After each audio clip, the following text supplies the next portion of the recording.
Hola, muy buenas tardes. Bueno, ya noches a todas, a todos los que nos están viendo en esta transmisión sobre el análisis sociológico de Parasite. Les damos, bueno, las gracias que estén aquí, en este espacio que es One Media, que siempre nos brinda unos momentos para compartir la cultura, en este caso lo que viene siendo el cine.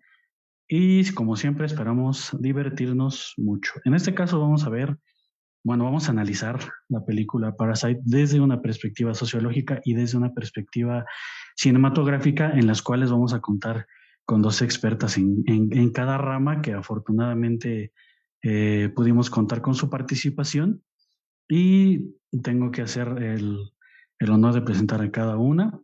En este sentido, presentamos primero a la doctora Olga Sabido Ramos, profesora e investigadora titular del Departamento de Sociología de la Universidad Autónoma Metropolitana, Unidad Azcapotzalco. Ella es doctora en Ciencias Políticas y Sociales con orientación en Sociología por la UNAM. Pertenece al área de investigación de teoría y pensamiento sociológico de la UAM Azcapotzalco. Sus líneas de investigación son teorías sociológicas con énfasis relacional y cuerpos, sentidos y afectividad en la discusión contemporánea. También tiene diversas publicaciones relacionadas con dichas investigaciones, en la cual es autora del libro El cuerpo como recurso del sentido de la construcción del extraño, una perspectiva sociológica. Coordinó junto con Adriana García Andrade el libro Cuerpo y efectividad de la sociedad contemporánea, algunas rutas del amor y la experiencia sensible en las ciencias sociales. Ese libro también por parte de la UAM Azcapotzalco.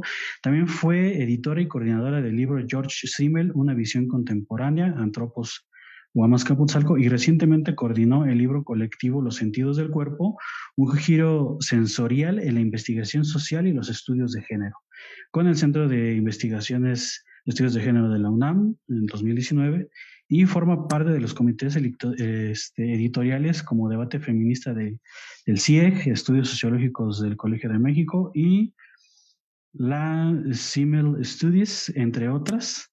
Y actualmente trabaja en el proyecto de investigación Memorias Sensoriales, Olores y Emociones asociadas a entidades humanas y no humanas. Y ella es parte del Sistema Nacional de Investigadores con un nivel 2. Nuestra otra invitada es una chica que se especializa en el cine y ella es Denise Roldán, que es egresada del Colegio de Letras Hispánicas de la UNAM. Actualmente se dedica a la locución y la estructura sobre cine, colaboración en el sitio web y canal de YouTube Sumo F7, que se los recomendamos, con críticas, videoensayos y podcast transmitidos en este canal de cine en el canal de cine para todos. Fue seleccionada Talent Press Guadalajara 2019, forma parte del colectivo Cine Social, equipo que realiza eventos culturales para concientizar sobre distintas problemáticas en México, y su primer cortometraje de acción, Camilé, está en producción. Así que les doy la bienvenida a las dos y les agradecemos que se tomen este tiempo para colaborar con One Media y darle una perspectiva diferente a la forma en cómo se habla de cine. En este sentido, antes de que ellas tomen la batuta de toda esta transmisión, hago unas pequeñas anotaciones sobre lo que viene siendo ser Parasite. Parasite es una película surcoreana del año 2019 que, si bien pasó desapercibida en los primeros meses después de su publicación en el Festival de Cannes, fue ganando notoriedad, fue ganando muchísimos premios, hasta que se convirtió en todo un fenómeno a nivel mundial, que terminó en una épica hazaña, por decirlo de alguna manera, en la que ganó el Oscar como mejor película extranjera y al mismo tiempo también ganó la mejor premio a mejor película, a pesar de que es una película que no es hablada de manera inglesa como siempre suelen ser las películas que ganan en Hollywood en estas premiaciones de los Oscars. Y todavía se dio un boom extra del que tenía más en los países que no se había exhibido, como aquí en México, se exhibió y fue también un rotundo éxito, no solo por la temática que trata, sino la forma en cómo lo expresa de manera visual, a través de sus diálogos, pero especialmente a través de la forma y la visión que tiene Bong Joon-ho de poner sus películas. Y para esto es precisar, yo creo que es necesario precisar que Bong Joon-ho, aparte de ser una persona que estudió para cine y que está muy preparada en ese sentido, también estudió sociología en Corea del Sur, lo cual podría ser un dato menor, pero no lo es tanto en el momento en el que nosotros al ver toda su filmografía, en algunas películas trata diversos temas, pero hay algo que siempre es una constante en los temas que él viene tratando, que es los temas sociales y la lucha de clases. Y esto se ve reflejada en diferentes películas o en las críticas al capitalismo, como viene siendo, por supuesto, Parasite, u otra película que se llama El Expreso del Miedo o Expreso Polar, no me acuerdo cómo lo pusieron aquí en México, que se llama Snowpiercer en inglés, y también una película que se llama Okja, que fue en Netflix, que es una crítica también al capitalismo y a la forma en cómo trata el mundo y se desenvuelve en el mismo. Y Bong Joon-ho es la persona que trata a través del conflicto de las clases sociales, que se ve reflejado en Parasite, también mucho en Snowpiercer, y como dato que a mí me pareció muy curioso en ambas películas, está el nombre del arquitecto de la casa de Parasite y el nombre del arquitecto que hace este tren que avanza sin parar, es la misma persona, ¿no? O sea, hasta él nos está haciendo ahí su verso sin igual y en que nosotros no lo notemos. En resumen, antes de entrar en materia con las dos invitadas que tenemos hoy, Bong Joon-ho es una persona que, al igual como lo han mencionado en los otros análisis que hemos tenido, dota su mundo de una verosimilitud enriquecida que hace que nosotros podamos identificarnos con las situaciones de los que viven los personajes, aunque estos sean de otro país o estén en un tren o estén en otro tipo de situaciones. Y hace que haga un clic de manera mundial al hacer énfasis como en los temas más complejos como son la lucha de clases entre los ricos y pobres, o detalles como buscar una simple señal de Wi-Fi de manera gratuita cuando no contamos con ese servicio, ¿no? Es algo que lo hace universal, lo hace magnético, y no debemos subestimar estos pequeños detalles que él nos ha puesto en sus películas y especialmente aquí en Parasite. Y bueno, sin más preámbulo, dejemos que nuestras invitadas hablen para que esto sea bastante interesante. Y en ese sentido tengo el privilegio de darle la palabra en primer turno a la doctora Olga Sabido Ramos, y la dejamos que empiece con su parte sociológica de esta gran película. Muchas gracias y disfruten esta emisión. Muchísimas gracias, Daniel.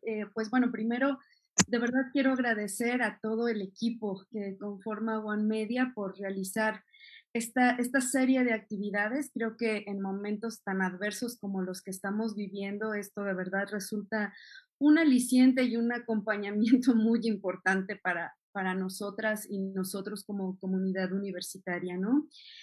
También muy agradecida con Denise de poder compartir este espacio, pues me siento muy, muy contenta de estar aquí. Y después, digamos, de agradecerte este ejercicio, a mí lo que me gustaría plantear en primer lugar es como la relevancia del mismo, ¿no? La relevancia de este ejercicio. Hay un libro que para las sociólogas y los sociólogos que a mí me gusta muchísimo, un libro de Howard Becker, que se llama Para hablar de la sociedad, la sociología no basta. ¿No? Es un libro precioso de Howard Becker donde nos dice cómo para cultivar la imaginación sociológica, pues es necesario acudir a otras narrativas de lo social, ¿no?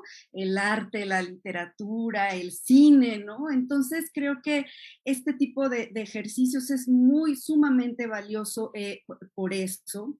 Y en efecto, pues el análisis de una película, si lo pensamos en términos sociológicos, pues puede realizarse un análisis en términos del producto cultural, ¿no? Finalmente una película es un producto cultural y pues ahí estaríamos obligados a ver la recepción de ese producto cultural, los círculos, los circuitos a partir de los cuales se mueve ese producto cultural, quiénes lo consumen, dónde, etcétera.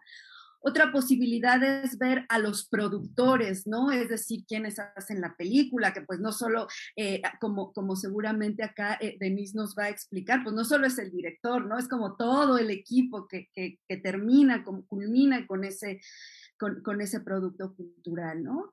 Y hay otra posibilidad que es donde yo me quiero colocar en este espacio un poco más libre, más lúdico, que es cómo ese tipo de representación de la realidad que puede ser una película, una narrativa visual como la de la que vamos a hablar el día de hoy, pues nos permite pensar en ciertas categorías sociológicas, en ciertos niveles de la realidad social, cuestiones que también tú ya adelantaste en la introducción. Algunos años atrás, aquí en la Guamas Capotzalco, hicimos la profesora Patti Gaitán y yo el análisis, por ejemplo, de Los Olvidados de Luis Buñuel desde una perspectiva de Georg Simmel para ver el asunto de la ciudad, el espacio, etcétera. Entonces, como que desde ahí es donde me coloco, ¿no? Como esta película sirve como para echar a andar, para ver diferentes dimensiones de lo social. Y quisiera empezar como por una parte o por una beta más marxista beberiana, ¿no? En mi primer turno, una dimensión analítica como mucho más macro, porque sí creo que en efecto, como bien lo ha señalado aquí, esta película nos permite ver la estratificación social en las coordenadas actuales del capitalismo. Y podemos ver aquí varios temas, ¿no? O sea, podemos ver el tema del trabajo, ¿no? En una beta más marxista, en varios niveles, ¿no? Los que tienen un trabajo formal, los que tienen un trabajo informal, los que están desempleados, los que no tienen necesidad de trabajo, los que tienen un estatus por el trabajo que tienen, los que no tienen un estatus por el trabajo que tienen, los que tienen prestaciones y los que no tienen prestaciones, ¿no? Que te pueden despedir por cualquier pretexto, ¿no?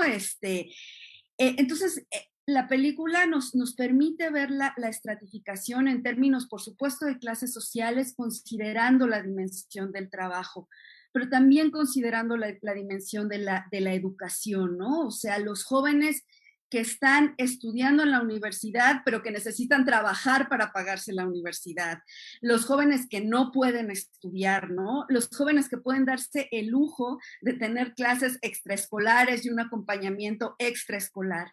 Entonces se puede ver también a partir de la dimensión de la educación, la cuestión de la vivienda también forma parte como de las grandes, digamos, configuraciones que te permite ver la película, ¿no? O sea, los que pueden vivir en la casa de un arquitecto, diseñada por un arquitecto, y los que viven en los semisótanos, ¿no? Los que tienen que refugiarse en un albergue si llueve y los que pueden hacer su camping, ¿no? De noche ahí, romántico o divertido, ¿no? Entonces, resulta muy sugerente verlo en términos de clases, de clase social.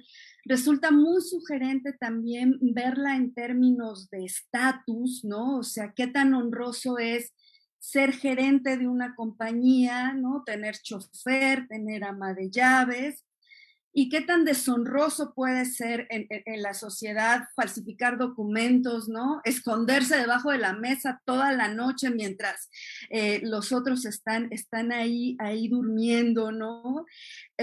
O qué tan deshonroso en términos también de la dignidad humana, ¿no? Es vivir escondido en un sótano por las deudas, ¿no? Ese tema también es como sumamente interesante en términos de un análisis macro, ¿no? En el sentido de la estratificación social en las coordenadas actuales del capitalismo.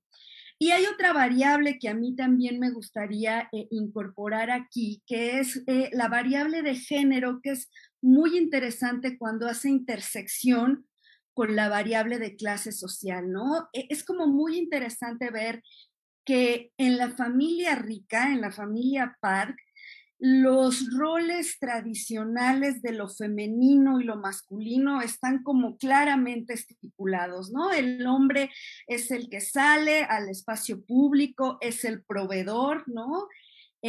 La mujer es la que gestiona el espacio doméstico, la que está encargada, digamos, del cuidado de los hijos, pero que tiene a su servicio a otra mujer que está hace como la parte, digamos, sucia del trabajo doméstico, ¿no? Hacer la comida, limpiar la despensa, ¿no? Inclusive es como muy interesante la manera en que se da esta posibilidad cuando Kim le enseña al señor Park esta tarjeta que se llama El Cuidado, de una compañía que no existe, ¿no? Pero que es El Cuidado, ¿no? Le dice, bueno, aquí puede usted encontrar una ama de llaves porque es para clientes VIP, ¿no? Entonces es como muy interesante esta dimensión porque hay una estratificación en clave de género, pero también la clase social puede añadir un peldaño más o restar un peldaño menos, porque no es lo mismo ser una mujer burguesa que una empleada doméstica, ¿no? Entonces, esa parte me parece como sumamente interesante, e incluso como dice una socióloga mexicana, Carolina López, a veces el espacio de la domesticidad se traslada al espacio público, ¿no? O sea, por ejemplo, cuando Kim le dice al señor Park que esta empresa es una empresa que ofrece servicios que tienen que ver con empleados, empleadas domésticas, cuidadores, choferes, ¿no? Que aunque es falso, es plausible en términos de cómo la esfera del cuidado también hoy día está sujeta a la lógica del capital, ¿no? O sea, hay quienes no les queda más que vender su cuidado, aunque eso implique el descuido de los cercanos, ¿no? Y hay quienes pueden comprar el cuidado, ¿no? Entonces, estas dimensiones me parecen como sumamente interesantes que se pueden ver en términos de la estratificación de clase social. Y una más burdiana, ¿no? Que me gustaría como añadir en esta primera parte de mi bloque, que es el asunto de la distinción, ¿no? O sea, recuerden esto que decía Bourdieu, la clase social se lleva en el cuerpo, la clase social se encarna, ¿no? La clase social atraviesa la corporalidad, la sensibilidad, y hay tres maneras de distinguirse, ¿no? Mediante la alimentación, decía Bourdieu, mediante los gastos culturales y mediante la presentación de uno mismo.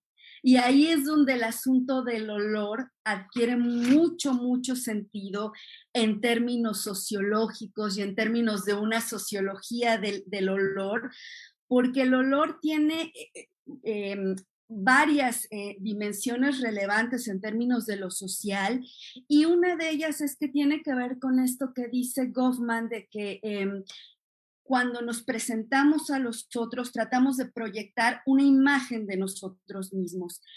Y es muy interesante cómo los sociólogos y las sociólogas del olor lo que han dicho es, sí, pero esta presentación no solo es visual, sino también puede ser olfativa, ¿no? Es decir, un mal olor puede ser que en términos de imagen estés como muy bien presentado, pero un mal olor puede quebrar esa imagen del yo, ¿no? Entonces aquí el asunto de la clase atraviesa el olor por esa dimensión y por muchas otras, pero que quisiera reservarme en la segunda ronda de intervenciones para dar espacio al diálogo y al intercambio con Denise, ¿no? Dejaría como primero sentados estos puntos y ya, cronómetro en mano, 11 minutos. Gracias.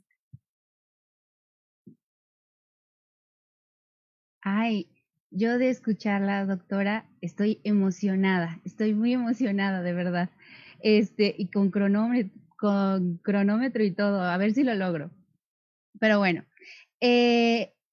no pudo haber empezado de una mejor manera al recomendarnos este libro para hablar de la sociedad. No, o sea, no es suficiente la sociología porque se aplica completamente al cine. Para hablar de una película no nos basta la cinematografía, ¿no? No nos bastan los estudios cinematográficos. Entonces, esta combinación de saberes creo que va a dar una conversación muy interesante. Y más que considero que una máxima que viene de un título en realidad,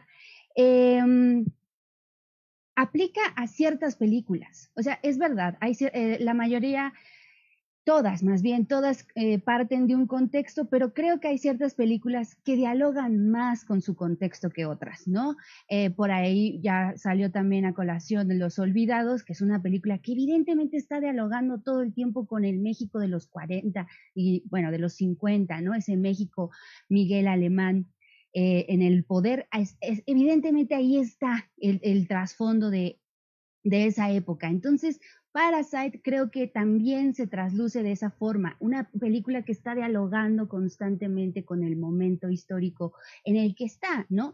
No porque la lucha de clases no sea algo evidentemente a lo largo de la historia, ¿no? Sino porque está conversando completamente con cómo se maneja esa clase o esa lucha de clases o esa eh, combinación de clases, como lo queramos llamar, más allá del enfrentamiento, sino de esa convivencia entre estos núcleos en su momento, ¿no? Y bueno, eh, más allá, yo quisiera retomar algunos puntos en específico. Por ejemplo, lo que se hablaba de la productora, ¿no? O una figura como productor. Tienes toda la razón. Una película, o bueno, el cine es una de las artes más colaborativas. No podemos decir que es una única visión en el cine. Sí, evidentemente podrían salir a relucir frases como el cine de autor. Sí, evidentemente hay una voz predominante y lo es en cuestión del director o la directora a bordo de este barco. Pero eso no significa que no se rodeó del talento de muchas otras personas. De entrada, alguien en cámara y alguien detrás de cámara, eso es imposible, ¿no? No podría él estar de un lado y al mismo tiempo pasarse al otro. Entonces, el cine es colaborativo y en ese sentido no podemos pensarlo como una unidad monolítica creada desde una sola mente. Sí, claro, evidentemente Bong Joon-ho es el capitán de ese barco, pero no podría no nutrirse del conocimiento de otras personas, entre esas, evidentemente, la productora. Eh, Se había mencionado, pero desafortunadamente no lo repasé antes de esta conversación, pero se habló mucho sobre la productora en su momento, porque decían, ¿quién es esta mujer que vino a recibir el Oscar en el momento en el que se da? Porque el Oscar a mejor película no se le da al director, se le da a los productores. Entonces, ahí también es la gran figura que es un productor o una productora. Yo quería también mencionar un poco en este sentido que a pesar de que Parasite haya sido esa gran sorpresa de la que nos hablaba Daniel para muchísimos, de que ganara una película surcoreana con subtítulos en los premios Oscar, sí, evidentemente fue una gran sorpresa, pero también creo que tiene ciertos antecedentes. Bong Joon-ho, como ya lo había mencionado Daniel, ya tenía algunos fuentes en comunicación con Estados Unidos, tanto en la forma como con el tono que maneja. Si bien es cierto, el cine surcoreano es muchísimo más tiende a lo hiperbólico, ¿no? A diferencia del cine estadounidense se va hacia lo melodramático, el cine surcoreano sí se va a lo hiperbólico. Pero pienso que en cuestión de ritmos no están muy separados. No es el ritmo francés, por ejemplo, ¿no? Que es muchísimo más pausado, le da chance a los cuadros. Acá no, vamos con un ritmo más acelerado. Y esto tiene que ver, pienso, directamente con Bong Joon-ho, que es un hombre que no se está preocupando por los géneros. No está diciendo, esta vez voy a hacer una película, un drama, bueno, una tragedia en realidad. No voy a hacer una tragedia, ahora voy a hacer una comedia. No, creo que es un hombre que no se está preocupando por los géneros y se va directamente hacia la médula de su historia. Y si esa historia le requiere en algún punto comedia, lo hace. Y si quiere en otro momento tragedia, lo va a hacer. Y si quiere thriller, lo va a hacer. Porque la guía es su película, no encasillarse en un modelo de género. Y creo que eso fue la gran sorpresa para todos los espectadores que no consumían como tal el cine de Bong Joon-ho. Fue como, ¿cómo es que este señor puede pasar de la comedia y de repente a la parte más trágica, ¿no? Creo que ahí estuvo la novedad, pero el puente de comunicación estaba en que él ya había trabajado con algunas producciones vinculadas a Estados Unidos y ya sabía el ritmo que se maneja en este tipo de producciones, ¿no? Luego, por otro lado, mencionabas algo sobre la dignidad humana. Qué tremendo.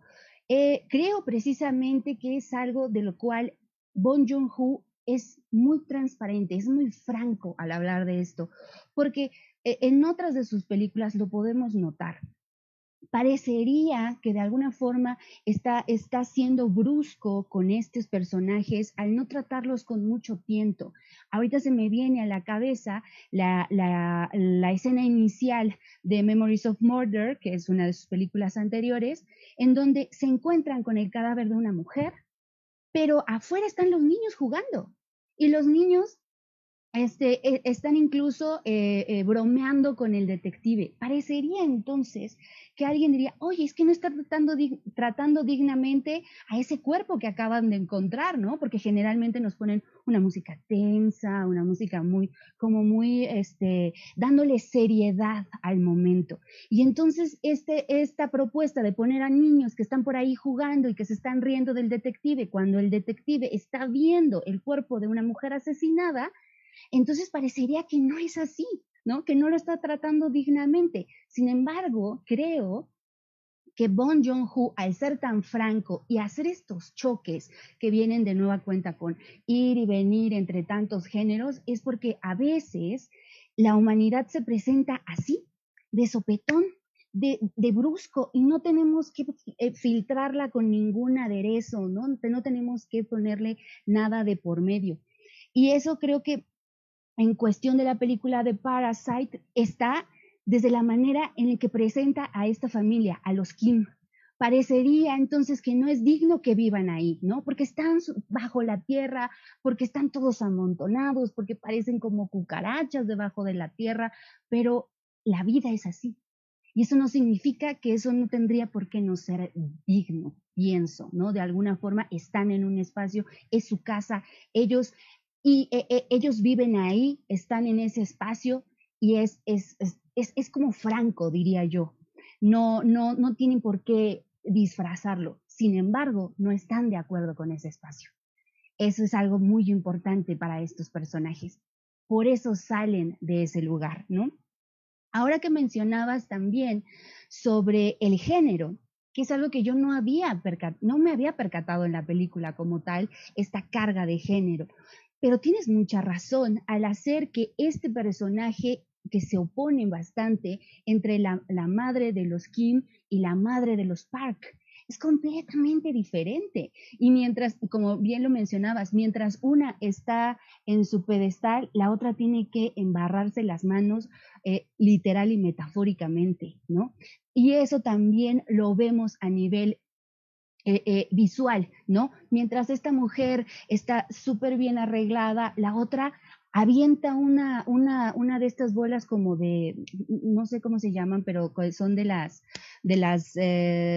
un juego olímpico, ¿no? Que avienta así tremendo. No es una mujer delicada, es una mujer que no le importa si tiene que así agarrar la piedra y aventarla, ¿no? Si tiene que enfrentarse con esta otra mujer. Entonces, eso es algo que yo no había notado, pero que de alguna forma la película también te lo muestra de manera visual y no tiene que decírtelo, no tiene que haber un diálogo de por medio de esta mujer es débil o esta mujer es delicada y esta mujer es fuerte, o sea, no es moralino en ese aspecto, ¿no?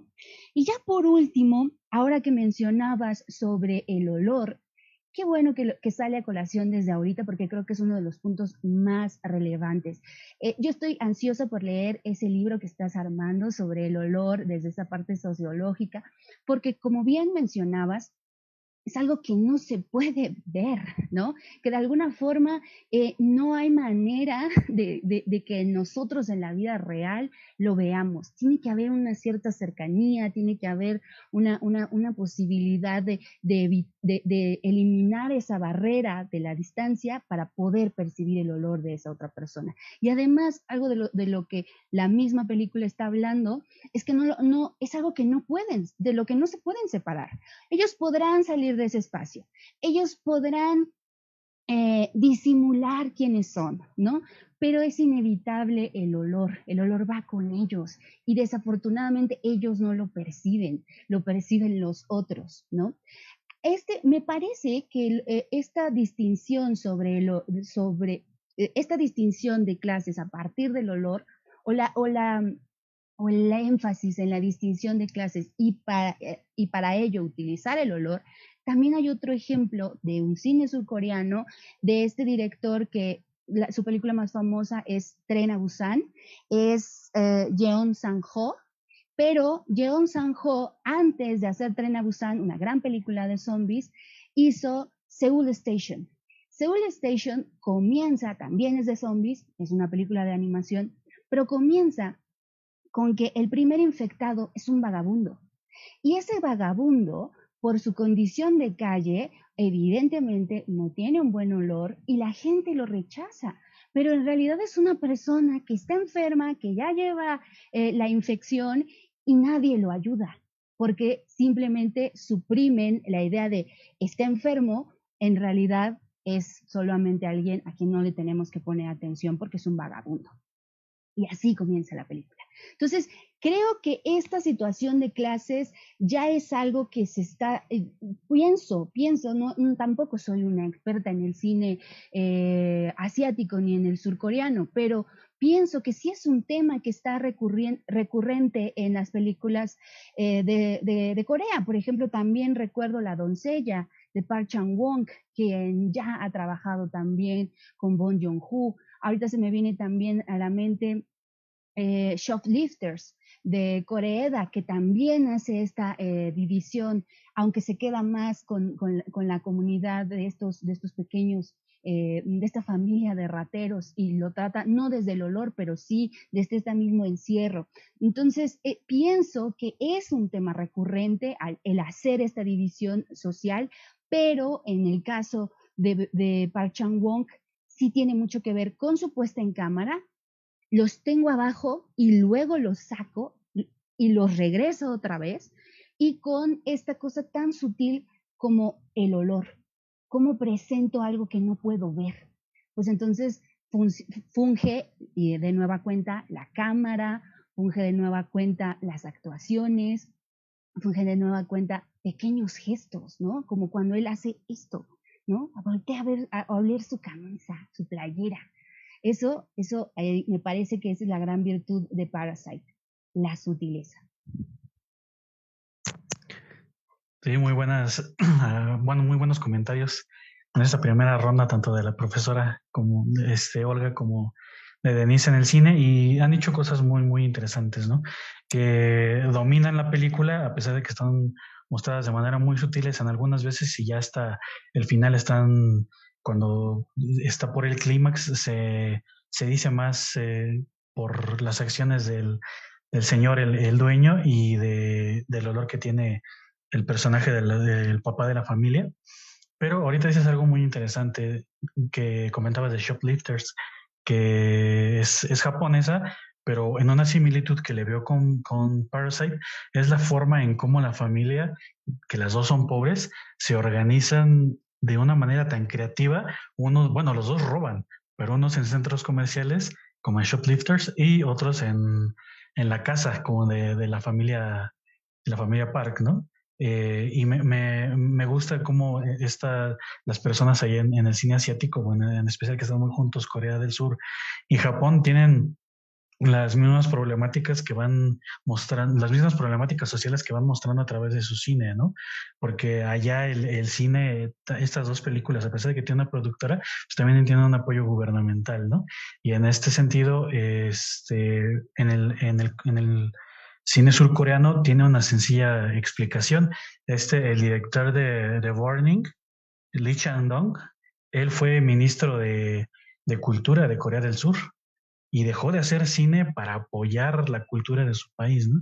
Y es por eso que tuvimos una racha de películas críticas, incluso del mismo sistema surcoreano, pero que hablan que allá la cultura sí se toma un poco más en serio, tengo que decirlo, y se ve a través de su cine. Yo también soy creyente de que el cine es un reflejo de la sociedad política y social en el que se desenvuelven los países. Y es por eso que si vemos ejemplos del cine mexicano, que hay muchas honrosas excepciones, pero que el apoyo se le llevan películas que no son dignas representantes de nuestra cultura, de nuestra problemática, o simplemente que te deje un mensaje, ¿no? Y ahorita también ya, bueno, tengo preparados mis comentarios sobre Parasite, pero de nueva cuenta volvemos con la profesora Olga Sabido Ramos, por favor. Muchas gracias. Pues me encanta este intercambio que podemos ir haciendo y los temas y los puntos que enfatiza Denise, en los que estoy como totalmente de acuerdo y en efecto quería dejar como al menos enunciado lo del olor para ahorita en esta parte, sí, ya irme y como recuperar como la estafeta, Denise, de la sutileza, ¿no? La sutileza del olor en términos de la película y cómo se puede, digamos, como la relevancia sociológica de eso, ¿no? De algo evanescente, fugaz como el olor, pero que tiene una carga sociológica, ¿no? Y quisiera recuperar algo que tú has dicho, porque creo que otra dimensión sumamente importante de lo que se puede ver en esta narrativa es justo qué pasa con la convivencia de clases, ¿no? Es decir, ¿por qué cuando los grupos que se encuentran son diferentes, ¿no? Esto es como un razonamiento muy sociológico, y tienen contacto físico, tienen que marcar los límites, ¿no? Porque están, como bien dijiste, no es solo el enfrentamiento, están en la convivencia del espacio íntimo, como es la casa, ¿no? Entonces, esto es como muy importante porque cómo las clases tienen que establecer estos límites que a veces son materiales, a veces son simbólicos y a veces son corporales, ¿no? Como esta cuestión de cuando se tocan, ¿no? Las primeras veces que se tocan, es así como, ¿no? Como de, ay, estoy tocando a alguien que no es de mi misma clase social, ¿no? Eso es como muy interesante por esto que dices de la sutileza que se logra por los gestos, ¿no? Cuando la señora Park toca la mano de Kim, es un gesto así de, ay, te lavaste la mano, ¿no?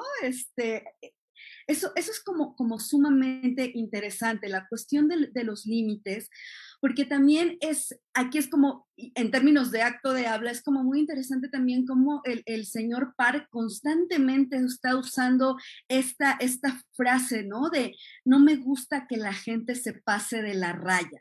No me gusta que la gente se pase del límite, ¿no? El primer chofer que despiden se pasó del límite con el cuerpo en mi artefacto, que es una extensión mía, que es mi coche, ¿no? Entonces se pasó del límite con su cuerpo, ¿no? Entonces se pasó de la raya.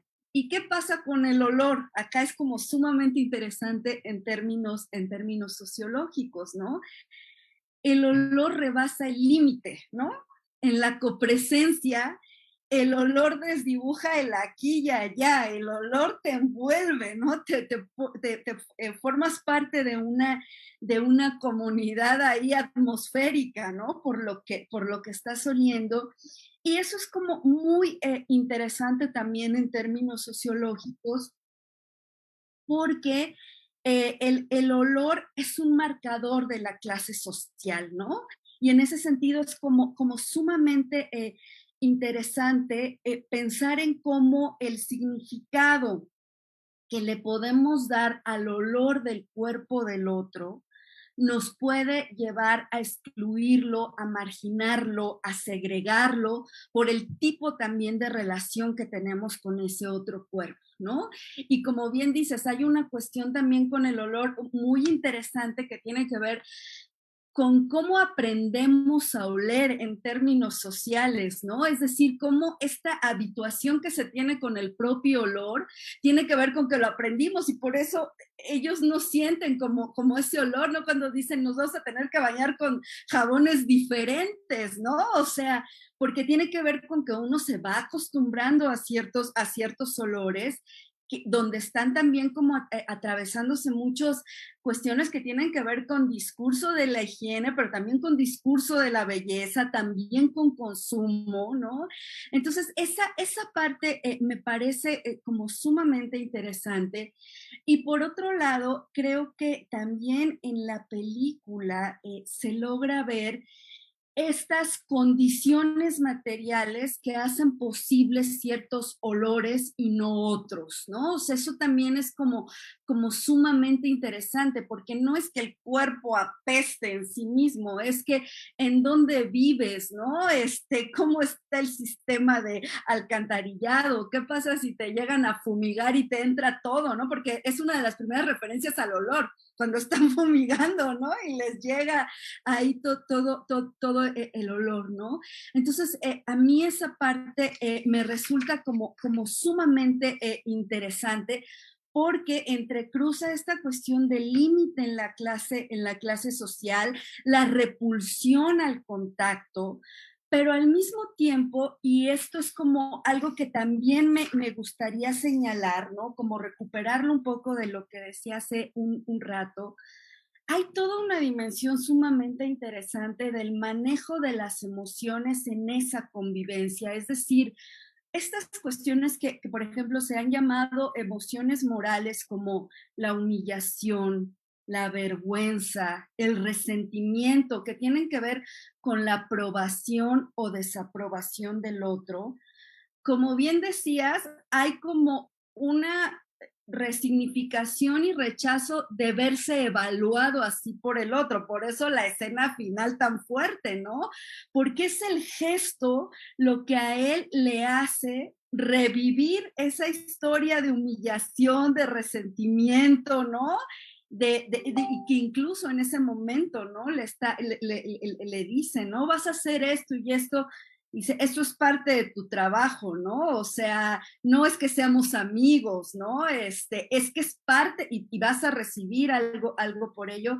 Entonces, me parece como sumamente interesante porque son emociones que surgen cuando las personas identifican una injusticia, un agravio en aras de reivindicar la dignidad, ¿no? Como ahí en medio del precipicio, ¿no? Una cuestión de la dignidad, ¿no? Y de la reivindicación como un acto final de resistencia que no tiene un final feliz, ¿no? Pero como dices, es lo interesante de la película, es que la vida es así, ¿no? Entonces, bueno, en esta otra parte de mi intervención no quería como dejar de relacionar esta parte más micro, ¿no? Los sentidos, las emociones, pero inscritas en términos del tipo de relación social que se está dando ahí, ¿no? Y como bien decías, para captar eso tan micro, tan fugaz, el recurso, ahora sí que del performance, del gesto, es fundamental. Como tú misma hiciste el gesto, ¿no? Son unos movimientos tan delicados, sutiles de la mirada, de la cabeza, ¿no? Pero que en el contexto nos permiten como identificar esos significados, ¿no? Entonces, bueno, esto lo quería justamente como decir en la segunda parte de mi intervención. Y fíjate, nada más un comentario más que es como súper importante tener como estos referentes. Ahorita que decías de este personaje, no he visto la película que recomiendan, la voy a ver, pero en la literatura, por ejemplo, hay una autora mexicana, Guadalupe Nettel, que tiene un libro que se llama El huésped, y hay un personaje que es un personaje de la calle que huele mal, pero huele mal porque no tiene un lugar donde bañarse, porque no tiene un lugar donde dormir, o sea, su cuerpo es por las condiciones, el olor de su cuerpo es por las condiciones materiales en términos de su situación de calle, ¿no? Entonces creo que esto, bueno, la literatura se puede ilustrar como de una manera muy transparente, pero que se logra en el cine, a mí me pareció fantástico de la película, ¿no? Entonces, bueno, ahora sí ya no me tomé el tiempo con el cronómetro, Daniel, espero que no me haya pasado. Es No, que no se cuando uno preocupe. se Adelante, emociona Beatriz. ya no mide el tiempo. Exactamente, Este, pero vas tú, Denise, adelante, por favor. ok, va, muchas gracias. Otra vez, creo que así me emociona muchísimo escucharte por todos estos puntos que se encuentran inevitablemente, aunque uno no precisamente haya pensado en ellos, pero ahorita en esta conversación salen a flote, ¿no? Como lo que hablas de los límites, muy cierto. En dos sentidos tendría un comentario a partir de los límites. La familia, es cierto, la familia Park siempre está marcando ese límite con los Kim, ¿no? De una u otra forma. Sacas el ejemplo del diálogo del papá, ¿no? Pero hasta aquí, ¿eh? No digas, sí, porque si pasas te va a ir como al otro, ¿no? Incluso en cómo se comunican corporalmente con los otros, ¿no? Siempre hay una idea muy marcada del límite entre familias. Pero creo que de nueva cuenta, el olor evidencia que no hay límite entre los miembros de cada familia. Es decir, hay límites entre los Kim y los Park, pero no hay límites entre los Kim. Por eso todos huelen igual, ¿no? Y mientras del lado de los Park no tienen esa misma unión familiar que evidencian los Kim, que evidencia la manera en la que se van introduciendo en esta casa, porque ellos sí están unidos, metafórica y de nueva cuenta, literalmente, no tienen de otra. Y de este lado no. De este lado, cada quien está en su cuarto, cada quien está en su mundo, cada quien tiene su espacio incluso. Esto es algo también que se deriva de este mismo tratamiento visual. La casa de los Park es amplísima, ¿no? Tiene la posibilidad de que tú estés aquí y el otro esté allá. Pero en la casa de los Kim eso no es posible. Todos están en la misma mesita, todos tienen que estar conviviendo, todos tienen que estar buscando el mismo wifi así arronchaditos, ¿no? Eso también a nivel cinematográfico es esto, ¿no? Estoy demostrando que ellos sí están unidos y estos no. A estos no los puedo poner en esa misma situación. Y no solo a nivel, insisto, ¿no? De cómo conviven porque tienen que hacerlo, sino cómo funcionan como familia. Ahí es una gran, de nueva cuenta, cinematográficamente, él lo expone para mí con la mejor secuencia, creo que tiene la película, cuando hacen todo este montaje para poder inculpar a la mujer del servicio de que está enferma, ¿no? Con este polvito de los duraznos. Están todos como equipo y él hace esto y luego hace esto y luego hace aquello y entra la señora, que es el gran final, ¿no? El remate. Pero mientras, todos como cronómetro hicieron lo que les tocaba hacer, ¿no? Por lo mismo de que entre sus límites está, más bien no hay límites y la idea es nosotros trabajamos juntos. Nosotros así nos mantenemos unidos.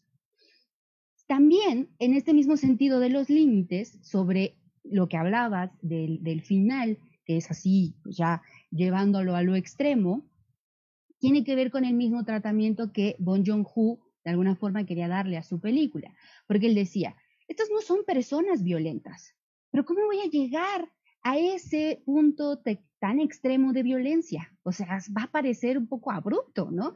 Entonces, como bien mencionabas, ir como increchendo de todas las cosas que me estás diciendo, de todas estas agresiones que yo me tengo que aguantar, pues van ahí como acumulando, para que entonces, si bien el límite en el que yo puedo soportar todo esto está hasta acá, pero yo llegué hasta aquí por todo lo que me dijiste, por todo lo que hiciste contra mí. Entonces, evidentemente, ya solo me quedaba traspasar esta línea que no es que fuera tan delgada, es que tú la fuiste acortando, ¿no? Y eso es muy interesante porque es la misma progresión de la película la que lleva hacia esa explosión de violencia. No porque sean personajes violentos, ni los Park ni los Kim, simplemente llegó a ese punto álgido de estar luchando entre ellos por volverse a decir a lo que dicen, es que esto ya no es posible, yo yo tengo que retomar un poco de lo que creo que es mío. En el caso de la familia que vivía en el sótano de los Park, pues yo tengo que retomar que este es mi espacio, que aquí he vivido todo el tiempo, que yo te he servido todo este tiempo. Yo lo tengo que retomar. Y del lado de los Kim yo tengo que retomar la dignidad que poco a poco ha sido mermando al insultarme de refilón, ¿no? Entonces eso está bastante interesante también en cuestión de los límites y cómo lo fue trabajando Bong Joon-ho. Por otro lado, hay una coincidencia acá muy, pues sí, así como son las coincidencias. Ahorita que mencionas el libro del huésped, Bong Joon-ho tiene una película que se llama El huésped, justo.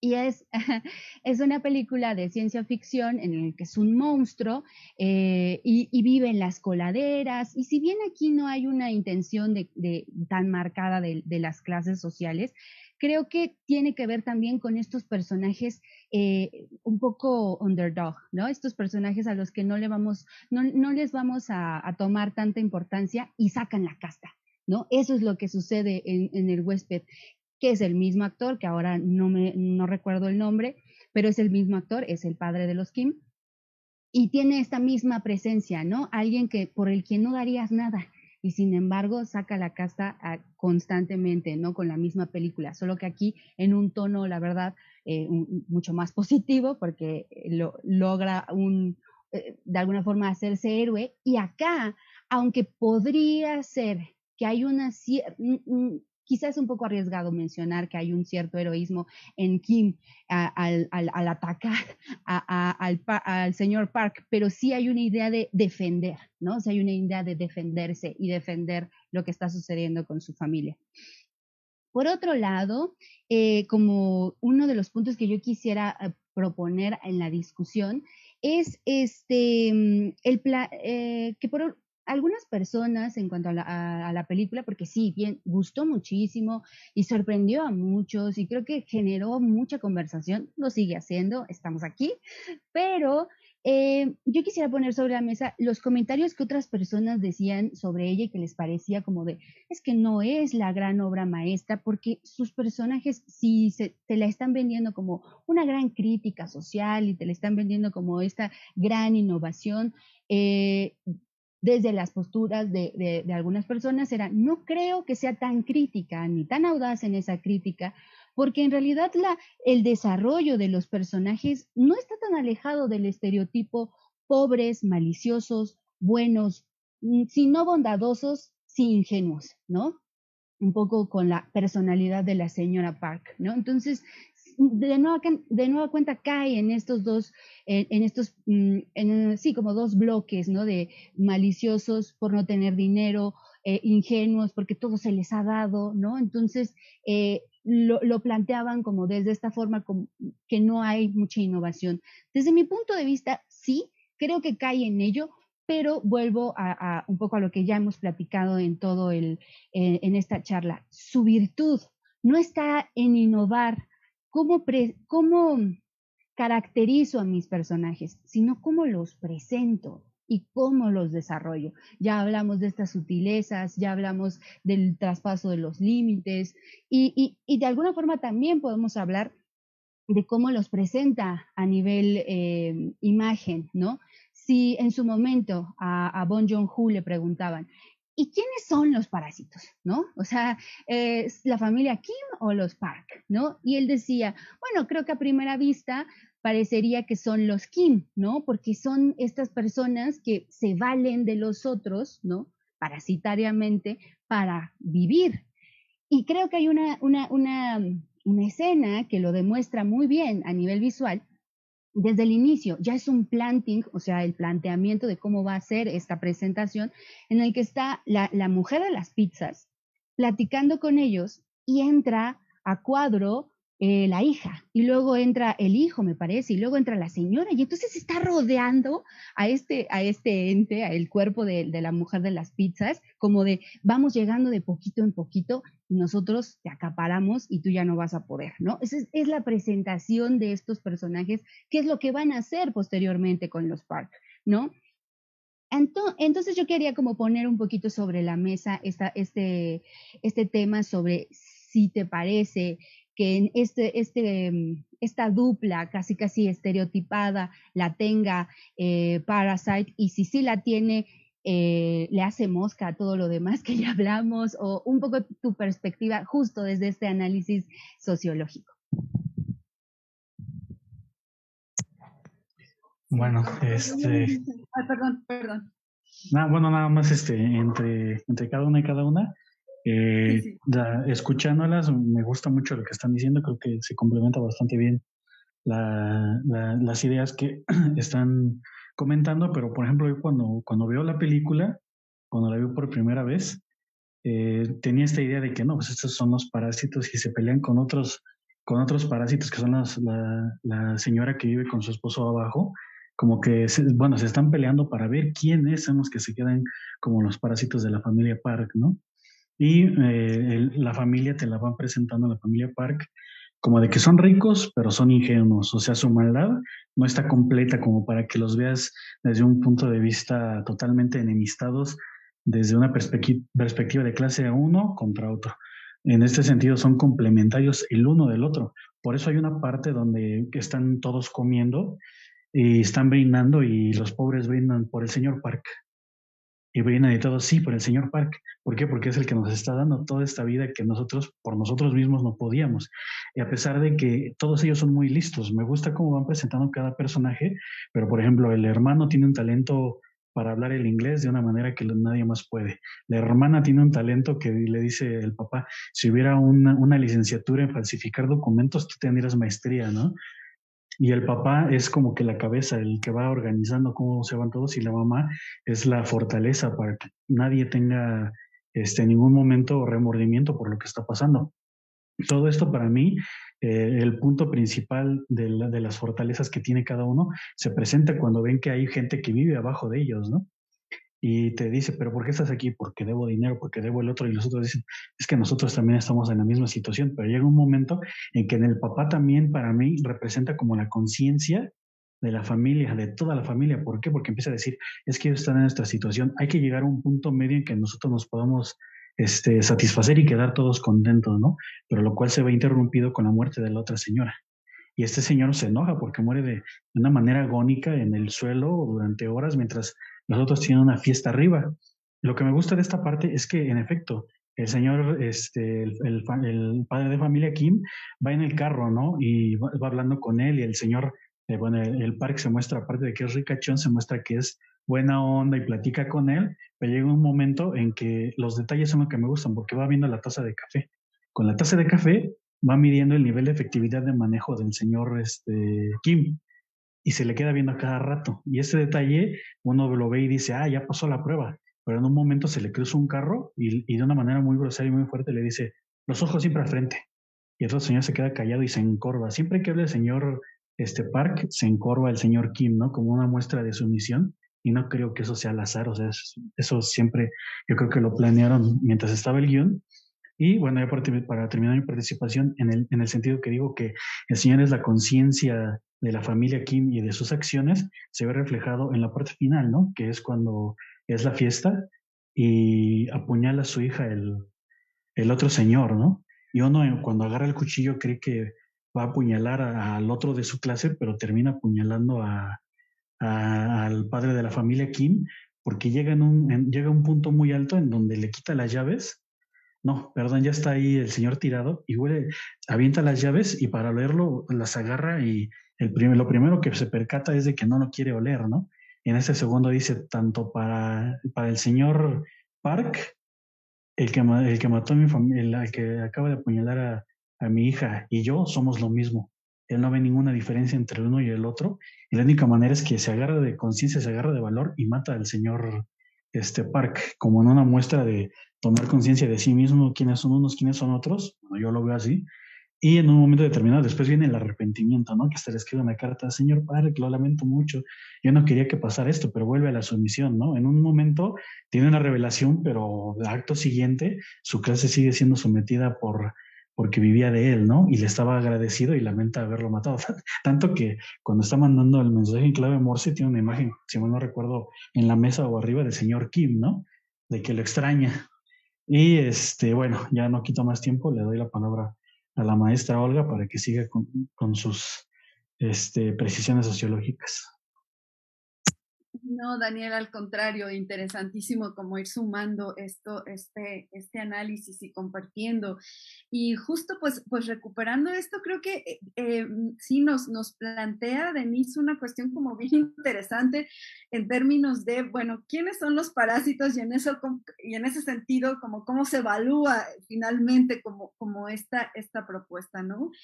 Fíjate, yo diría aquí que es como muy interesante pensarlo como en dos dimensiones. O sea, la primera dimensión es como también ahorita lo estaba comentando Daniel. O sea, algo como que resulta bien sugerente es que la película deja ver cómo esta sociedad capitalista, ¿no? Para decirlo así, en un lenguaje técnico, ¿no?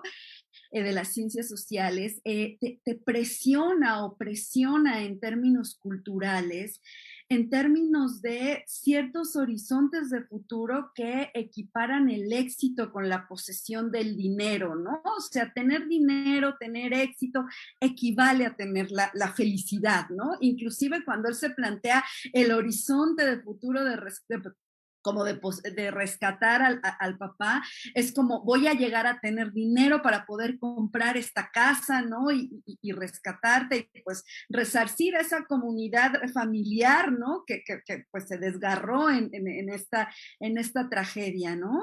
Del final. Pero al mismo tiempo,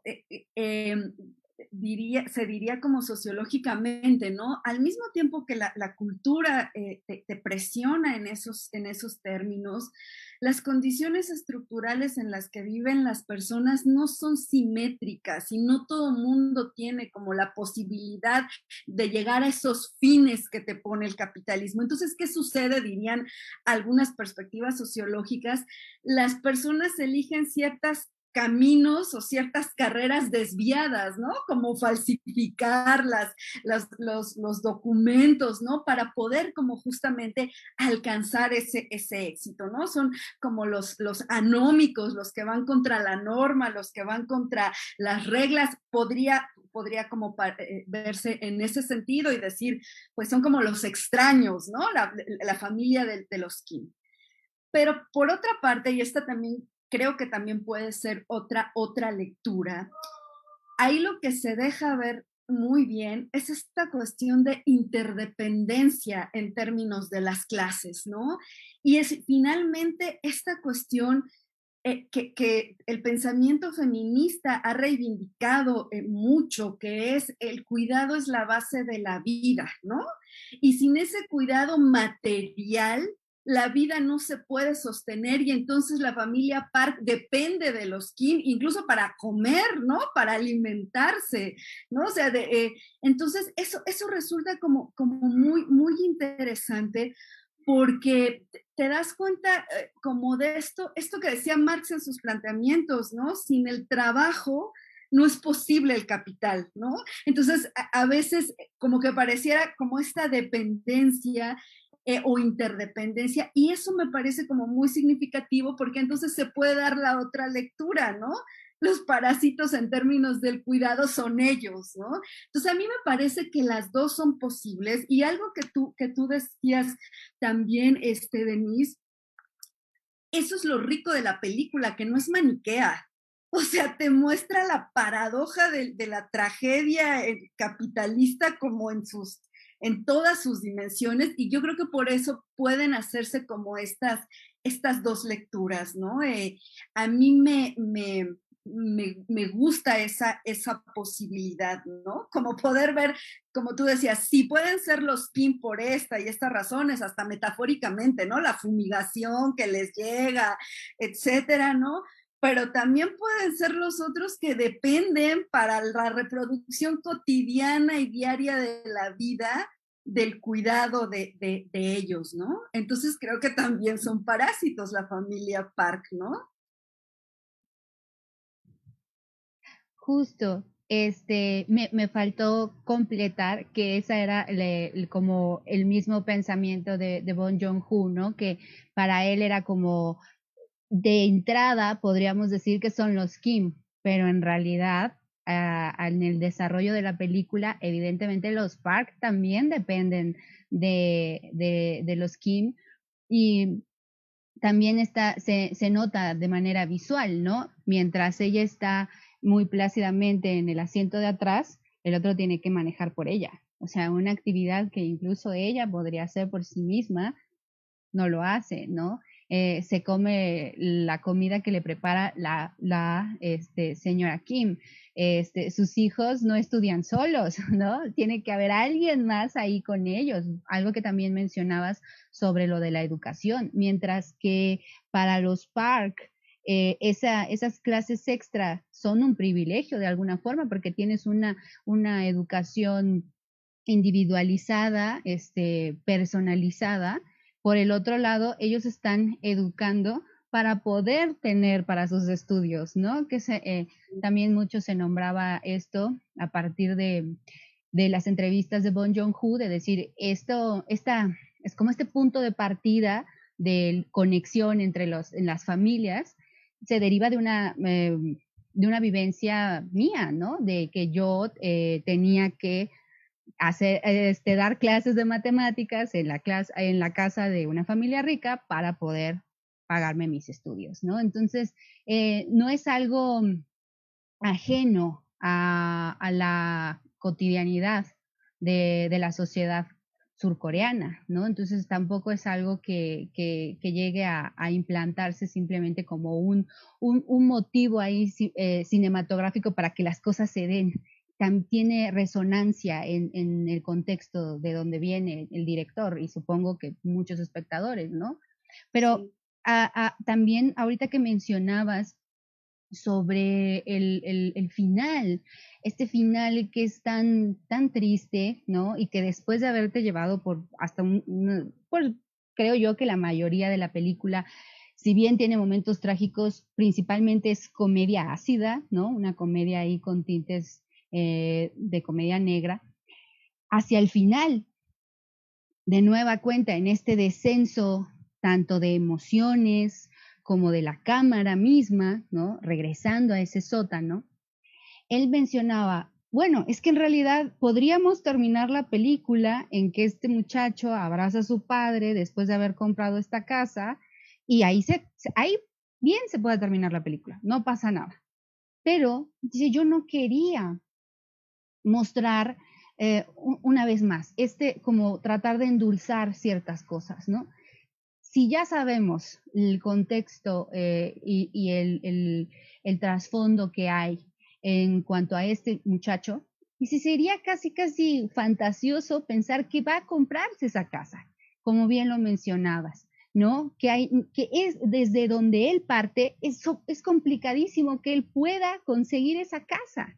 Entonces yo no quería engañar a los espectadores, ni engañar a mis personajes, claro, de que van a conseguir algo que es imposible, pese a que su película cae en estos puntos hiperbólicos de los que hablábamos, porque al señor no le importa si de repente llega lo fársico, si de repente se regresa a lo trágico, no le importa, encuentra, porque ese es el mecanismo que a él le interesa, la rueda que sigue llevando el movimiento de su trama y es lo que necesita, no importa si se sube de tono o regresa o baja, no le importa. Entonces, teniendo eso en cuenta, que hizo estos subibajas tremendos por toda la película y después tener una intención muy directa de un final franco, me parece que de todas formas, pese a que esté hablando de una ficción, pese a que esté tratando de llevar todo esto hacia los límites incluso de la comedia fársica,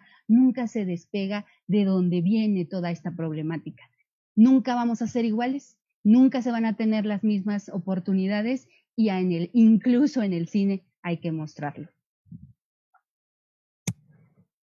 Sí, es muy atinado tu comentario, me gustó. No, y estaba pensando ahora sí, así que los comentarios finales es y también citando a Marx como la profesora, es que él decía que la cultura dominante siempre se va a sobreponer sobre la cultura de los dominados.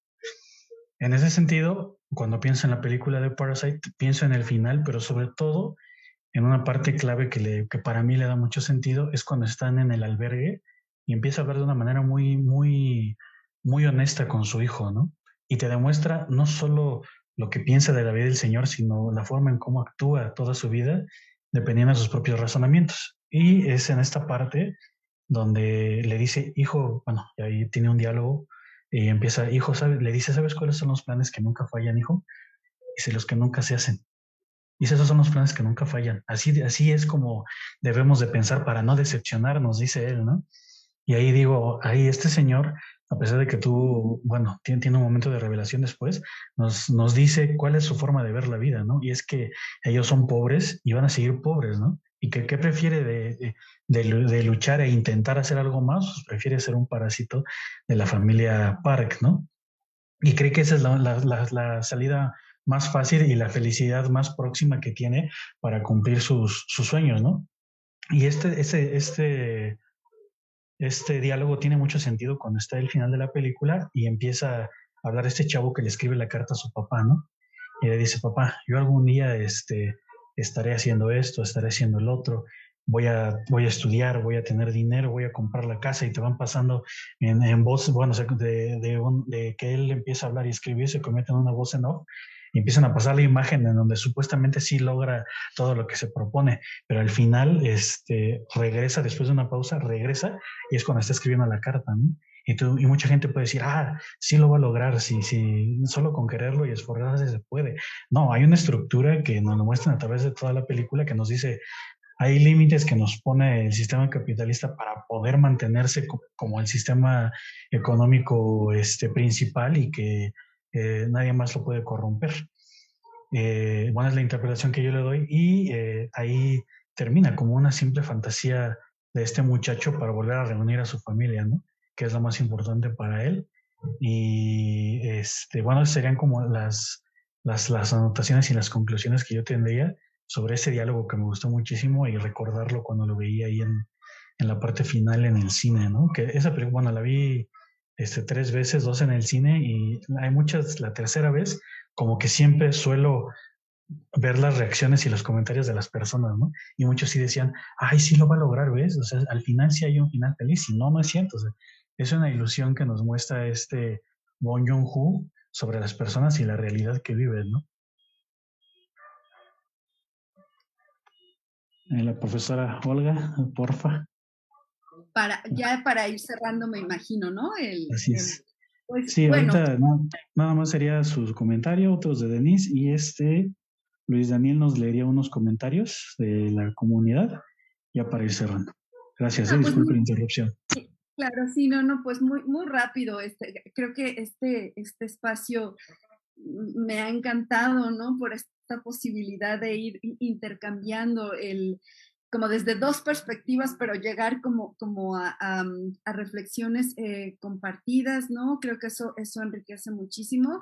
Pues yo diría que esta película se convierte pues como en un documento de culto para la sociología. De hecho, yo quería platicarles que durante todo este año he estado dando una materia sobre giro sensorial y emociones y la película es como uno de los ejercicios, ¿no? Entonces es como súper interesante porque cada trimestre, pues mis alumnas y mis alumnos tienen como sus propias interpretaciones y es fantástico. Como todos los grandes referentes que pueden ser como significativos para una disciplina son como caleidoscópicos, ¿no? O sea, hay muchas interpretaciones. Recuerdo ahorita el comentario de una alumna que decía, es que lo del olor es interesantísimo porque cómo eso se va aprendiendo también si puedes o no oler al otro y que en el niño, por ejemplo, es el que dice, ay, los dos huelen igual, ¿no? Y se acerca a olerlos, ¿no? Entonces, bueno, yo lo que quería como compartir con esta experiencia de discutir varias veces la película, es que se convierte en un documento como sumamente interesante para la sociología y qué mejor que tener también un enmarque cinematográfico como el que nos ha dado Denise, pues para sacarle más riqueza y más jugo, ¿no? Eso es lo que yo diría para también dar espacio a a los comentarios, preguntas, dudas, inquietudes de la comunidad.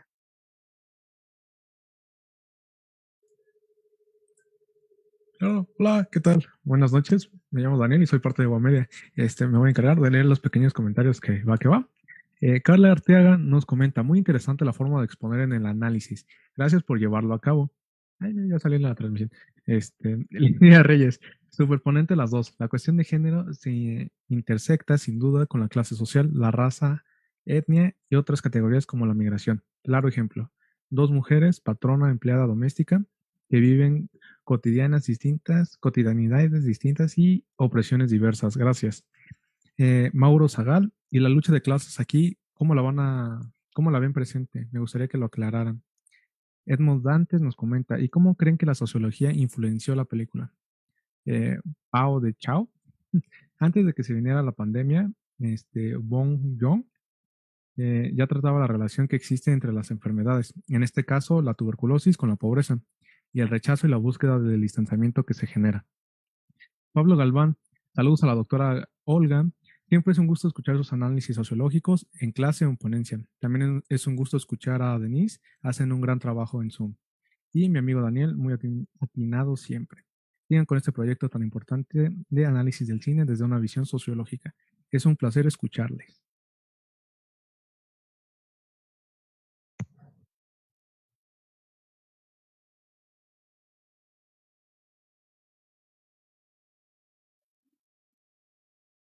Bueno, como comentarios finales, pues yo quisiera mencionar que justo el que esta película haya ganado en unos premios que bien sabemos que a lo mejor a veces cubren cuotas, ¿no? Para quedar bien entre ellos y así. eh, de todas formas, marcan un punto de partida para dar a conocer las películas, ¿no? Sea requisito o no, se habla de las películas que ganan premios tan grandes como el Oscar, ¿no? Entonces, de alguna forma, que la película, si bien ya tenía pues un gran recorrido por festivales y que también había ganado grandes cosas, el Oscar parece ser que es como el megáfono, ¿no? Que termina por esparcir a la película. Y creo que es un punto a favor justo para que empecemos a echarle ojo a las cinematografías de Asia, que son grandes propuestas, que como lo mencionaba en su inicio, quizá tienen puntos de comunicación, pero con todo y eso, también tienen otras perspectivas, tienen otras maneras de abordar los mismos temas. Y esto tiene que ver con su idiosincrasia, con las herramientas con las que cuenten. O sea, a final de cuentas, estamos hablando de otras culturas. Quizás son los mismos temas, pero no van a ser las mismas aproximaciones, ¿no? Y en ese sentido, pues ya ahorita salieron algunas recomendaciones con Seoul Station, con Koreeda, que evidentemente sí, él es japonés, pero bueno, también es un cine asiático muy interesante. Eso, creo que hace 70 años, no ya, ahora ya 71 en este año, algo similar logró Rashomon cuando ganó Venecia en su momento. Y si la cinematografía estadounidense, que es la hegemónica de alguna forma, nunca había considerado al cine asiático, o bueno, no con tanta fuerza, cuando gana Rashomon Venecia, empezaron a voltear para ese lado. Y sí creo que Rashomon pudo haber atraído a los ojos norteamericanos porque, como lo nombraban, es el más americano de los asiáticos, porque era gran aficionado de Ford, de John Ford. Y Parasite, bueno, Bong Joon-ho es gran aficionado de Martin Scorsese. Entonces, de alguna forma hay paralelismos en directores asiáticos que se nutren de la cinematografía estadounidense, llegan a sus espacios, lo reconfiguran desde sus posturas, desde sus intereses, desde sus herramientas, y vuelve a salir el mundo y vuelve a reconectar con otras audiencias que no solo son las asiáticas. Entonces, después de esta plática, como cierre sería eso: voltemos a ver más cine que venga de Asia.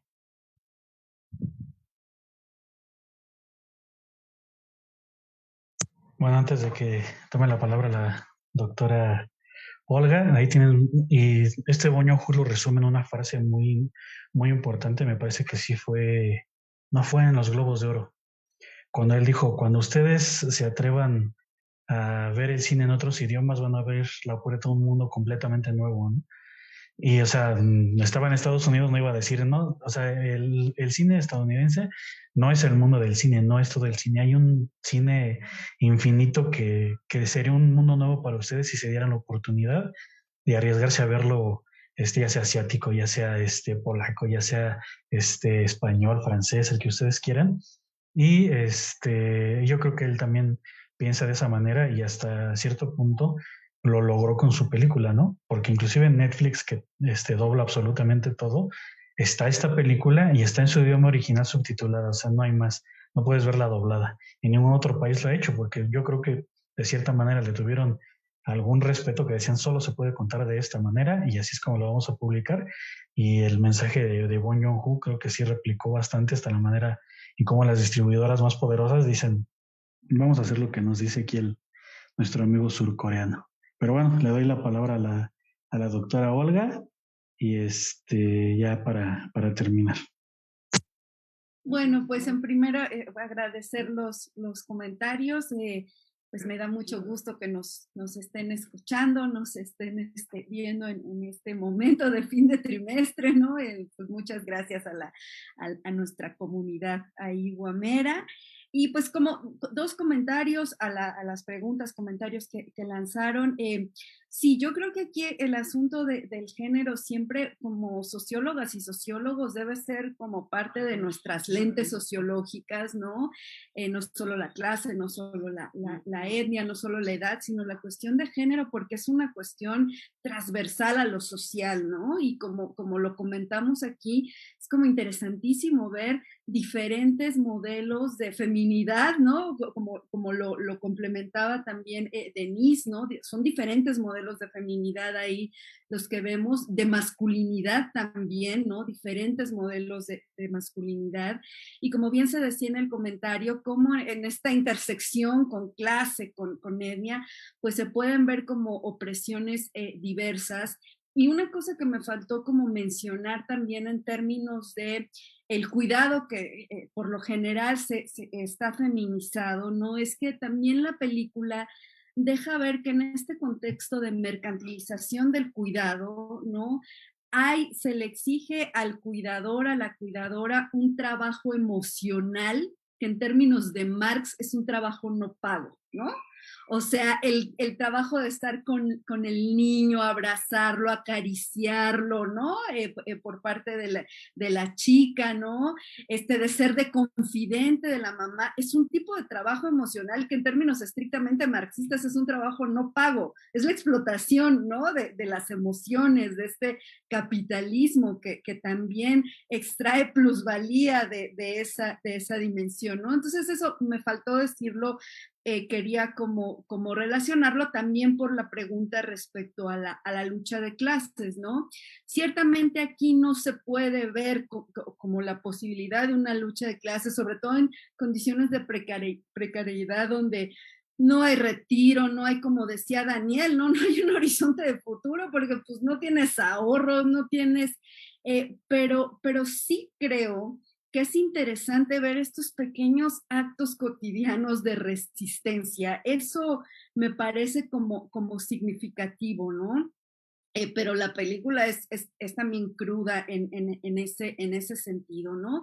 Y lo último es que me gustó mucho este comentario de cómo en las condiciones actuales que estamos viviendo de la pandemia, es decir, este miedo al contacto del otro, siempre ha existido, pero en las condiciones actuales de la pandemia esto se incrementa, ¿no?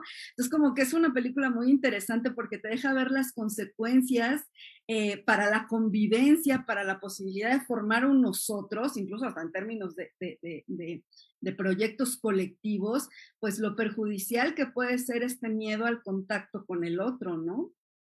Entonces, bueno, estos serían como mis comentarios. Bueno, ahora sí que fue 1 hora y media intensa, a mí se me pasó muy rápido. Doy nuevamente gracias a la doctora Olga Sabido Ramos. Doy muchas gracias a esta Denise Roldán por haber participado. Creo que fue mucho mejor bueno, fue muy buena la interacción que tuvieron ustedes dos. Me gustó cómo se complementaron de buena manera. Y doy gracias a ustedes, también al equipo de One Media que nos estuvo aquí ayudando en todo lo logístico a través de redes. También doy, bueno, ya, gracias a ustedes dos, ya se las dije. Y bueno, nada más dejaría que faltara esta Denise que dijera unas últimas palabras para cerrar esto. Y también, si tienen si quieren compartir sus redes para que les sigan su trabajo, sus opiniones, pues también sería muy interesante que lo compartieran con la comunidad. Yo por lo pronto doy gracias a ustedes, a la comunidad, lo que nos vieron, al equipo de One Media, a One Media en sí por darnos la oportunidad y nos veremos próximamente. Y bueno, dejo que hable Denise. Sí, yo justo te iba a decir, no, Daniel, quiero decir algo más ahorita con lo que mencionó la doctora, porque, bueno, sí, no podría decirte cómo influyó la sociología a la película, pero creo que con esta charla se nota que la película influenció bastante a la sociología, ¿no? Entonces, o por lo menos a todas estas discusiones que toman a la sociología como punto de partida para el análisis. Pero específicamente sobre lo que mencionó la doctora, sobre estos actos de resistencia en función de la pregunta sobre cómo vemos la lucha de clases en la película, creo que no podríamos decir que hay lucha como en el término más llano, o sea, en el significado más llano de la palabra lucha. Si lo único que podríamos ver ahí es en el momento del clímax, ¿no? Con este enfrentamiento, es lo más cercano al significado de lucha. Pero esta convivencia de la que hablábamos está durante toda la trama, y diría que tiene que ver más con esos actos de resistencia, porque los encuentro desde resistir a partir de la farsa que plantean esta familia, ¿no? Al ser otros, y al mismo tiempo desde la fantasía que se remata en ese final. Hay una cierta resistencia a partir de este joven haciendo su carta, imaginando qué va a ser. Creo yo que ahí está, no precisamente lo de la lucha, como ya lo expliqué, sino esta convivencia y ese acto de resistencia desde la posición social que cada uno tiene en la farsa y en la imaginación.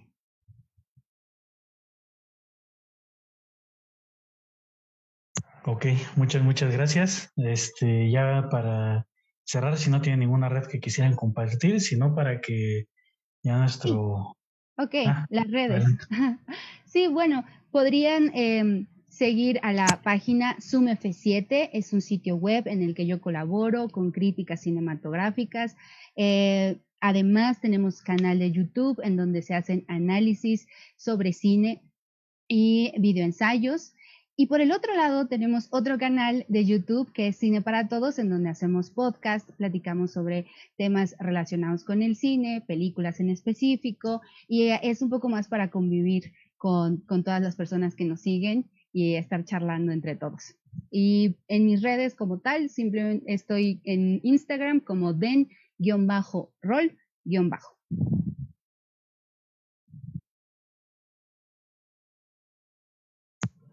Profesora, ¿usted gusta o ya cerramos?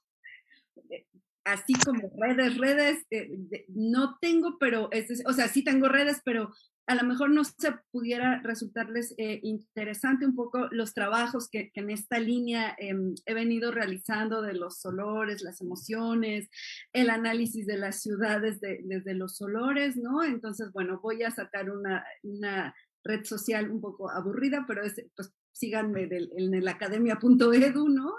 Y ahí les quería sugerir, no es mi red, pero es un canal de un colega que se llama Bitácora Antropológica. Ahí participé con 2 podcasts respecto a la sociología sensorial, pero bueno, no solo síganlo por eso, sino porque son cápsulas también como muy en esta clave de divulgación de las ciencias sociales, de la sociología, de la antropología, ¿no? Entonces, pues bueno, esas serían como mis sugerencias. Ok, muy bien. Bueno, ahora sí ya nos despedimos. Muchas gracias por haber estado al tanto de esta transmisión. Queda grabada para el repositorio y los estamos esperando próximamente. Les adelanto que la próxima película que analizaremos será Distrito 9 de Neil Blomkamp. Los esperamos. Que tengan buen fin de trimestre los alumnos que están en la UAM, al público en general, pues que tengan un excelente fin de semana. Y sería todo por el momento. Muchas gracias a todas y a todos.